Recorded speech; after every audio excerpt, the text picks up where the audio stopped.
Today we are speaking with Avraham Herzlich, the Jewish shepherd at Kfar Tzapuach.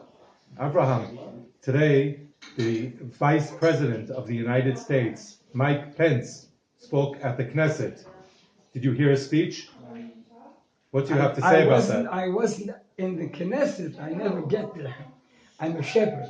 But I turned on the radio, and after the news, there was a live, and he spoke beautifully. I was so impressed. I heard almost every word. I think I heard the whole speech.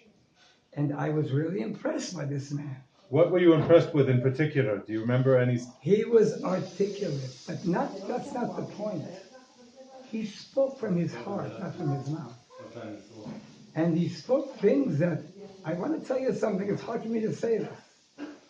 I'm almost ashamed to say it, but I was beginning to feel that I was with inspiration, happiness, it was almost tears in my eyes, really. I'm not being theatrical.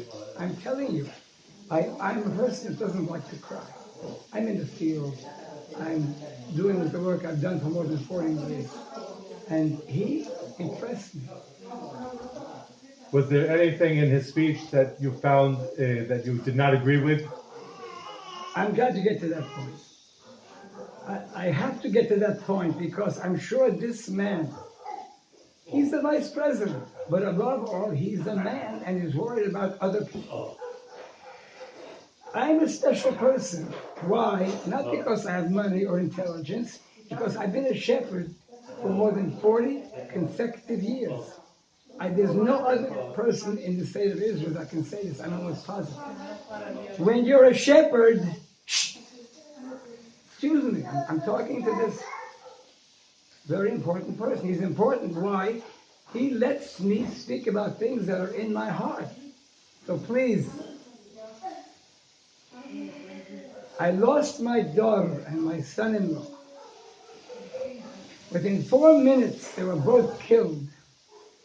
It wasn't because they were bitten by a snake in the field, because someone who hates Israel and the people of Israel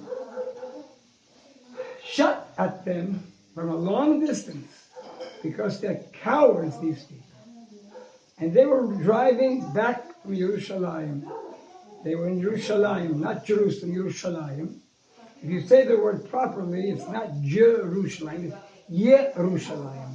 I speak the holy language. Let's not get off the point. Your daughter and your son-in-law were murdered by terrorists.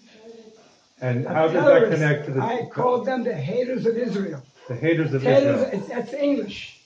Terrorists. You're speaking English. But you're bringing this up in connection to the speech of the Vice President Pence. I'm glad you did. And please explain to us how this connects. And thank you for getting me down to earth. Because when I think about my daughter, I forget other things. I can speak for hours about my daughter, but I'm going to speak to the people of Israel and the people of America and the Vice President. And also to the President. She's very close to them, I must say that. The name Talia means my lamb.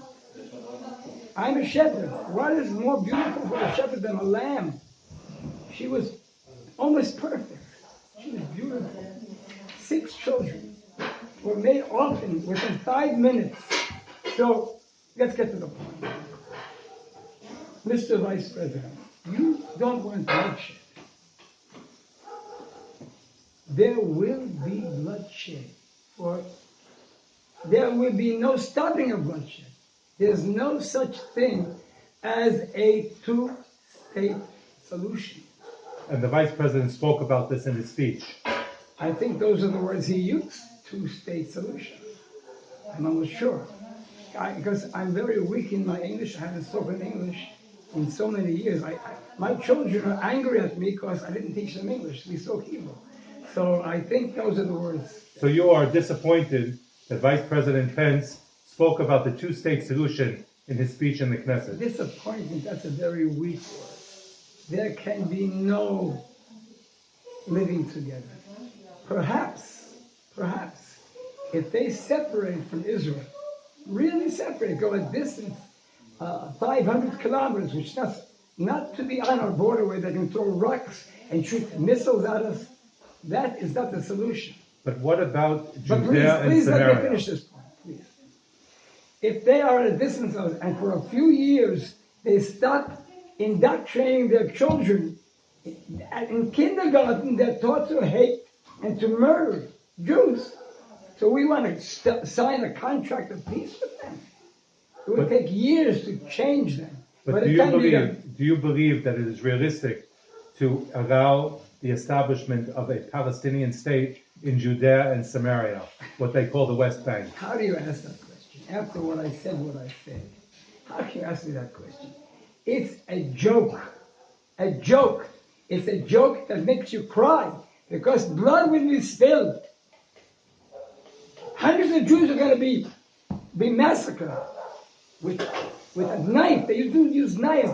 They're so violent and so without feeling, they can put a knife in the back of a pregnant woman.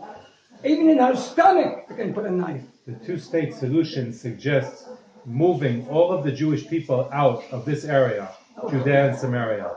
Why is Judea and Samaria important to you? Please, moving us out. You can't take me out. You can't. I've been on this land. I walked on this land, not on concrete or asphalt. And I'm alone in the field. A Jew hater, an Arab, can so easily kill me. They don't come near me. They don't come near me. I go with a flock, more than 100 animals. They've stolen animals. They've never touched me. They hide out in the bushes. 3 flocks were stolen. And many times, 10, 15, more than 800 goats at 3 times, 3 instances, were stolen. And I know each goat like I know my children. It's not money.